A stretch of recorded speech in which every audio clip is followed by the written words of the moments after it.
राहुल गांधी की भारत जोड़ो यात्रा का समापन श्रीनगर में होने जा रहा है, लेकिन देश भर में कांग्रेस दफ्तरों में इसका भी स्वागत की तैयारी जो है वो ढंग से देखने को मिल रही है। हमारे साथ दिल्ली कांग्रेस के वरिष्ठ स्पोक्सपर्सन और भारतवासी हैं। राहुल गांधी की यात्रा का समापन और का समापन जो है वो कर रहे हैं, क्या मैसेज?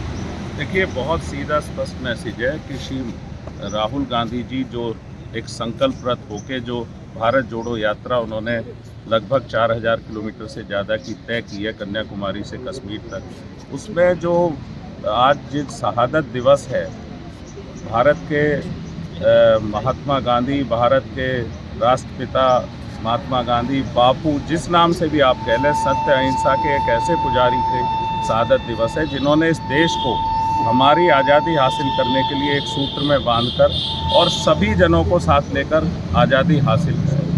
उनके नेतृत्व में हमें इस देश को आज़ादी मिली।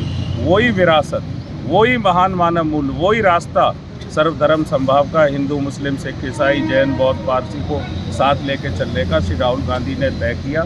और इस देश में जो आज 21वीं सदी में जिस तरह की हिंसा, कट्टरवादिता, एक दूसरे के प्रति कहीं ना कहीं नफरत जैसी स्थिति बनी हुई है, उसके खिलाफ उन्होंने सद्भावना, आपसी सौहार्द बढ़े, भाईचारा बढ़े, उसके लिए ये यात्रा तय की।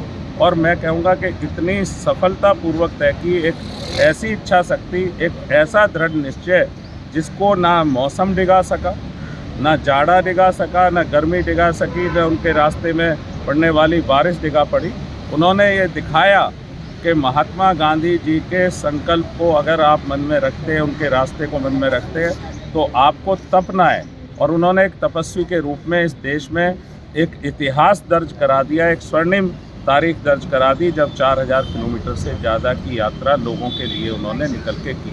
और आज जिस तरह की ऊर्जा ना सिर्फ कांग्रेस का कार्यकर्ता बल्कि देश के लोगों को भी, आम जनमानस को भी एक बड़ी उम्मीद और आशा श्री राहुल गांधी जी में नज़र आई। उनमें एक नेतृत्व नज़र आया, उनमें एक ऐसा लीडर भी नज़र आया जो लोगों के लिए सोचता है, जो लोगों से मिलता है। उन्होंने इंटरेक्शन किया, सैकड़ों, हज़ारों, लाखों लोगों से वो मिले, जिसके जो पूंजी आज उनके पास है, उस यात्रा से निकलकर जिस तरह की विरासत आज उनके पास है, वो मैं कहूँगा कि उसका कोई मुकाबला नहीं है। उन्होंने किसानों से, मछुआरों से, मज़दूरों से, मिल के वर्करों से, अलग अलग लोगों से इंटरेक्शन किया और बहुत कुछ उन्होंने कहा कि मैंने इस यात्रा से बहुत बड़ी पूंजी ली है, एक बहुत बड़ा सीखा है। तो ये कार्यकर्ताओं में तो जोश देखने को मिल गया, लेकिन क्या 2024 में ये जोश लोगों के बीच में बना पाए? देखिए, यात्रा का उद्देश्य प्योर राजनीतिक नहीं है।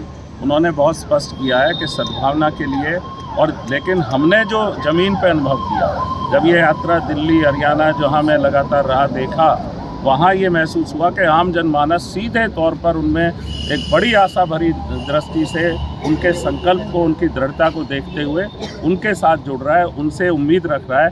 तो मुझे लगता है कि अच्छा ही होगा। चलिए, बहुत बहुत शुक्रिया बातचीत करने के लिए। अनिल भारद्वाज, जिनका साफ तौर पर कहना है कि इसका असर जो है वो 2024 में भी साफ तौर पर नजर आएगा, लेकिन इसका मकसद राजनीतिक नहीं है बल्कि देश में एक समाज को दूसरे समाज से जोड़ने का है। कैमरा पर्सन अभिषेक भाई के साथ सुशांत मेहरा, दिल्ली, आज तक।